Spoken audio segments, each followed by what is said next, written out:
In 1331, in the village of Blanot in Burgundy, France, a woman removed a consecrated host from her mouth after receiving communion and wrapped it in her handkerchief to take home. As she walked from the altar, the host began to bleed through the cloth. The blood became visible to those around her. She returned to the priest immediately and confessed what she had done. When the priest examined the cloth, the host had transformed into bleeding flesh. The bishop was called and confirmed the miracle that same day. Blanot is a small village in the Burgundy region of eastern France. In the early 14th century, it was a rural parish with a modest church. The woman involved was attempting to take the host home for use in a folk ritual, a practice that was both common enough to be addressed in church documents and serious enough to be considered sacrilege under canon law.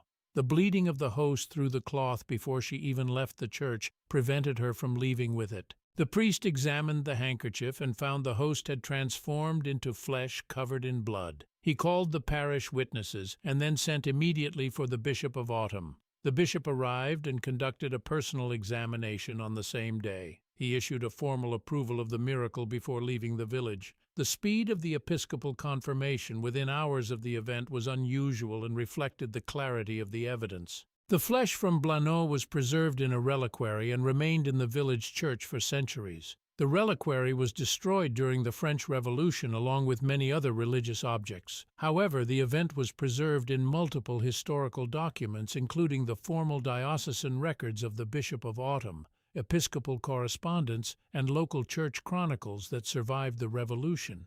The documentary evidence for Blanot is among the strongest for any medieval Eucharistic miracle. The host bled through the cloth before she even reached the door. The bishop arrived and confirmed the miracle the same day. The reliquary was destroyed in the French Revolution, but the episcopal record survived. Does surviving documentary evidence change how you think about a miracle account? Tell us below. For more stories of faith and history, find us on Untold Saints and Death Saint Mystery, links in the description.